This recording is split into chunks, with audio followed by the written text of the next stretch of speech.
दोस्तों अक्सर आपने हाईवे पर ट्रकों को चलते देखा होगा, पर क्या आपने कभी नोटिस किया है कि ट्रकों के टायरों में से ये दो टायर हवा में लटके होते हैं। क्या आपने कभी जानने की कोशिश की कि आखिर क्यों ये दो टायर हवा में लिफ्ट हुए रहते हैं?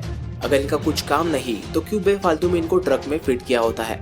दरअसल दोस्तों आपको ये बात जानकर हैरानी होगी कि जो एक्सेल इन दोनों टायरों को ऊपर उठाता है उसे ड्राइवर अपने तरीके से नीचे ऊपर कर सकता है।